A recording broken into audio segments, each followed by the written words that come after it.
Le conseil municipal de l'Europénie fait le bilan de 4 années d'exercice. Vendredi passé, l'exécutif communal a convié les citoyens de la commune pour rendre compte de ses actions. Une journée de redevabilité dont nous aurons les grands points dès le début de ce journal. De l'humour pour égayer le public, un temps soit peu. À Dori, le festival Soukabegina s'est refermé dimanche passé après avoir tenu toutes ses promesses malgré les préoccupations sécuritaires. Les artistes humoristes se sont succédés sur scène pour un spectacle qui a tenu les festivaliers en haleine. Nous verrons cela en fin d'édition. Mesdames, Messieurs, bonsoir et bienvenue au 19h. Un face-à-face entre le conseil municipal et les habitants de l'Europénie pour examiner ensemble un bilan partiel du mandat de l'exécutif communal. Le vendredi 26 février était une journée de redevabilité à la place de la mairie de l'Europénie. Et à cette occasion, le maire et le conseil municipal ont fait le point de 4 années d'exercice. Bilan jugé satisfaisant malgré quelques défis qui restent à relever. Issa Kazabré, Dalou Mathieuda et Christophe Da. 4 ans à la tête de la mairie de l'Europénie, 4 ans de gestion pour le conseil municipal qui dresse le bilan de son action à l'occasion de cette journée de dialogue communal. Des infrastructures sanitaires, éducatives, d'eau et d'assainissement sont entre autres réalisations dans les villages de la commune de l'Europénie. C'est un bilan satisfaisant qui se dégage selon le bourgmestre qui reconnaît cependant que des défis restent à relever. Oui, satisfaisant, mais il y a encore des choses à faire.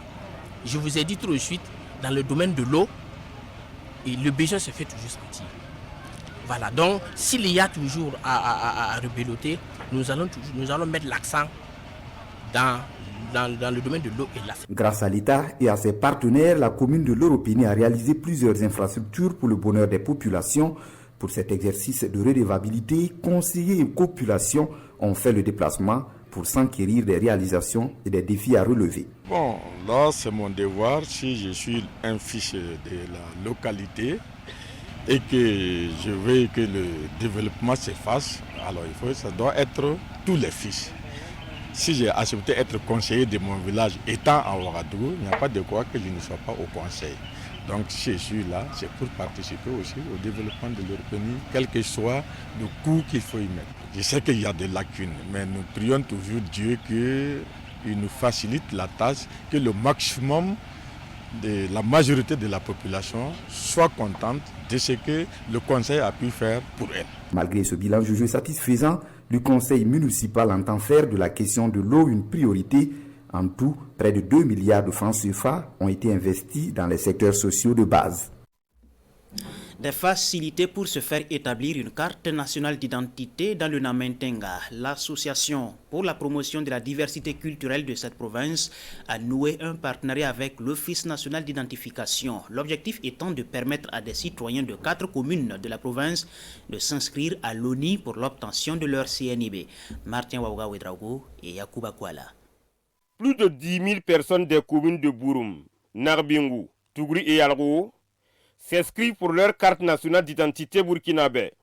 Cette campagne de collecte des données identitaires est organisée sur place dans les communes grâce aux efforts de l'association pour la promotion de la diversité culturelle du Namentenga. L'initiative consiste à aider les populations à avoir facilement leurs documents d'identité. Parler de son identité, c'est aussi culturel. Et donc nous avons initié l'opération qui a sillonné 4 communes du Nord. Et ce sont les communes à difficultés sécuritaires. La carte d'identité est une pièce maîtresse, aussi bien pour l'usage quotidien que surtout en temps d'insécurité. Il faut surtout que chacun puisse avoir sa pièce d'identité et de l'user au moment voulu et en temps voulu. Dans les différents centres de collecte de données identitaires, l'engouement est au rendez-vous. Les populations apprécient l'initiative de l'Association pour la promotion de la diversité culturelle du Namentenga. Elles souhaitent que de telles campagnes s'étendent dans d'autres localités du Burkina. Avant, c'était au commissariat de police de Tougouri qu'on s'inscrivait pour la pièce d'identité. On peut partir à maintes reprises sans avoir la carte nationale d'identité. Nous sommes contents de l'œuvre de l'association, qu'elle nous aide encore à avoir nos documents d'identité aussitôt. L'Office national d'identification, bureau de Kaya, promet fournir des efforts afin que les demandeurs puissent avoir leurs documents d'identité à bonne date. Cela fait 25 ans que l'université Nazi Boni de Bobo Dioulasso existe, un quart de siècle d'existence qui ne passera pas sous silence. Par une conférence de presse à Bobo, la présidence de l'université a annoncé une célébration prochaine du jubilé d'argent, l'occasion de revenir sur l'historique de ce temple du savoir, mais aussi sur son avenir. Le point de presse a été suivi pour nous par Lamine Karantao et Karim Sissé. Cours d'histoire sur l'université Nazi Boni de Bobo Dioulasso, UNB, aux hommes de médias ici mobilisés, avec comme conférencier le président de l'UNB en personne.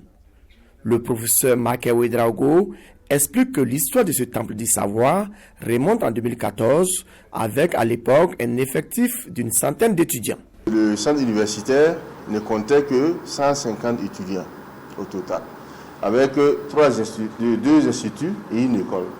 Donc l'Institut de développement rural et l'école supérieure d'informatique et l'Institut universitaire de technologie. De 1994 à nos jours, cette université a connu une évolution significative dans plusieurs domaines. Le statut a connu un changement, une situation qui a favorisé la naissance de plusieurs unités de formation et de recherche, UFR, avec à la clé un effectif de 32 000 étudiants. On a pu effectivement, dans les années 2012, j'ai bonne mémoire, pouvoir créer donc, les sciences juridiques et économiques, les sciences juridiques, politiques, économiques et de gestion. Et après cela, en 2017, nous avons vu naître les sciences humaines. Les sciences humaines, mais rapidement, l'année qui a suivi, en 2018, il y a eu une fusion des sciences humaines où on faisait donc anthropologie et histoire, c'est ça, et avec donc l'Institut des médias. Donc c'est devenu maintenant les sciences humaines, donc anthropologie et médias, anthropologie histoire, où on a associé les lettres avec donc les médias. Voilà, donc SH LAM, donc avec les arts. Donc c'est cette fusion-là qui donne donc UFR, SH LAM, et c'est le dernier né, n'est-ce pas, des UFR ici. La diversification des offres de formation, selon le conférencier du jour, fait que l'université Nazi Boni de Bobo Dioulasso se positionne parmi les meilleures universités du pays tournées vers l'avenir. C'est une université qui a été bâtie pour qu'il puisse y avoir ici des hommes qui seront formés dans la compétence et qui seront à même, n'est-ce pas, de pouvoir compétir sur le monde de l'entreprise. Donc, ils seront formés, des formations qui seront adaptées au monde de l'entreprise et qui seront à même, par la suite, de pouvoir transformer structurellement donc l'économie du pays. À 25 ans d'existence, le défi qui s'impose au premier responsable de cette université demeure sa numérisation. Un défi qu'il compte relever avec brio d'ici à 2023, foi du professeur Make Ouedraogo.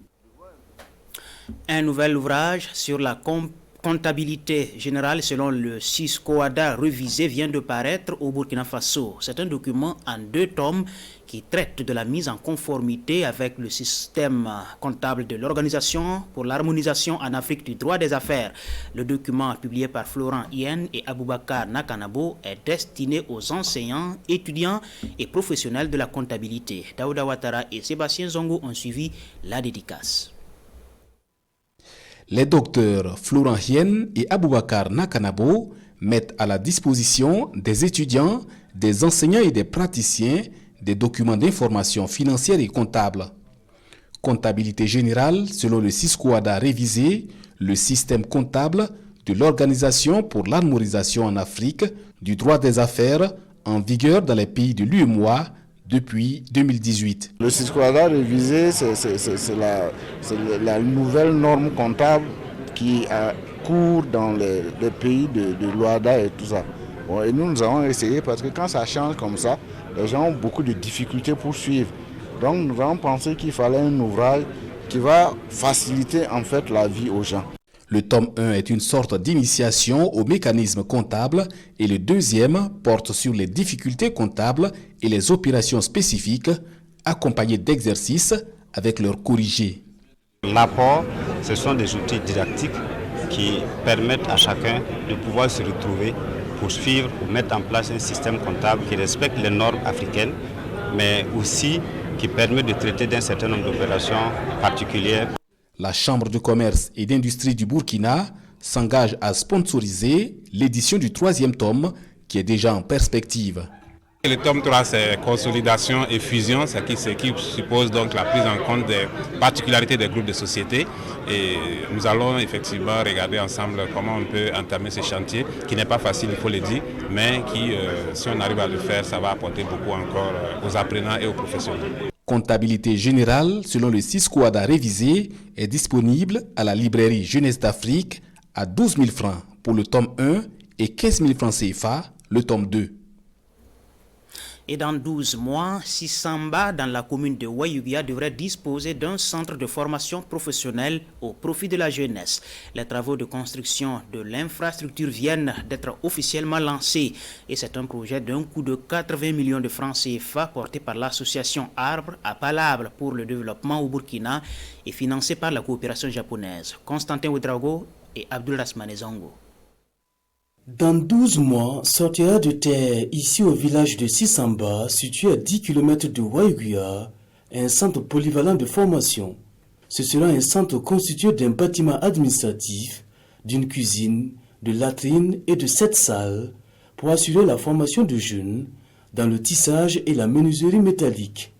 Cet apprentissage favorise ainsi l'auto-emploi ou l'employabilité des jeunes et du coup combat le chômage et la délinquance juvénile. L'objectif de ce centre, c'est contribuer à résoudre le problème de chômage. Beaucoup de jeunes déscolarisés ou non scolarisés se retrouvent sans emploi et du coup, ça augmente le nombre de chômeurs et la gestion devient très difficile par le gouvernement malgré les multiples efforts que le gouvernement déploie.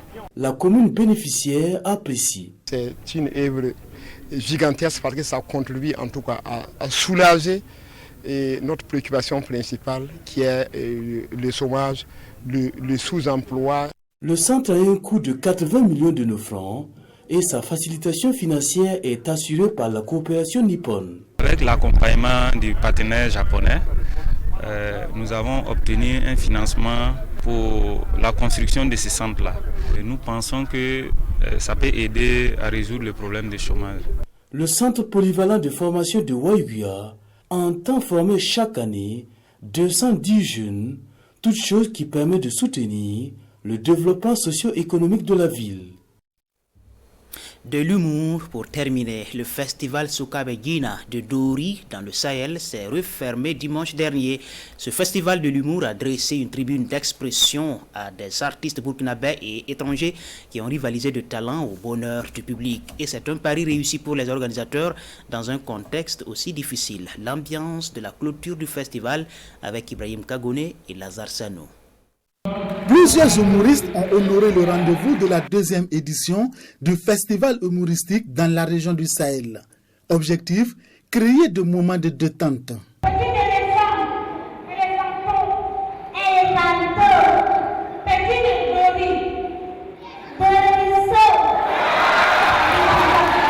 C'était vraiment impeccable car je me suis beaucoup amusée et j'ai beaucoup ri. C'est surtout ce qui m'a plu. Et surtout la présence de Papitou qui a quitté vraiment la Côte d'Ivoire pour venir dans la région du Sahel. Le Burkina et la Côte d'Ivoire sont deux pays frères. Donc il n'y a pas de raison pour moi que je ne sois pas là. Je suis là pour nous amuser, nous connaître. Je suis à Dori, c'est une joie pour moi. La tenue de ce cadre de partage de la bonne humeur témoigne donc de la vitalité de la culture au Sahel. Contrairement à ce que beaucoup pensent, ou beaucoup disent de cette région-là, la culture se porte bien. On peut le dire, même si il faut reconnaître qu'il y a des défis, il y a des difficultés au regard du contexte sécuritaire, mais les gens vivent les gens ont des initiatives, les gens ont le courage de porter le flambeau de la culture de cette région. Il y a des motifs de satisfaction parce que franchement, on était à la mairie, dans la cour de la mairie, on a fait 2 jours, vendredi, samedi, franchement, les gens sont sortis, les gens ont répondu favorablement. Aujourd'hui encore, vous avez vu que les gens sont là, franchement, on est satisfait. Voilà, on pense que vraiment l'humour est en train de prendre son envol au Sahel. Et si ça continue comme ça, franchement, je pense qu'on ne sera vraiment pas déçu d'avoir commencé. Le promoteur de Soukabedjina entend œuvrer davantage afin de réunir plusieurs artistes humoristiques de renom pour imprimer à la 3e édition un cachet spécial. Voilà, fin de cette édition. Merci de l'avoir suivi. Le 20h, c'est tout à l'heure avec Wendata Nathalie Kaoré. Très bonne soirée sur la RTB.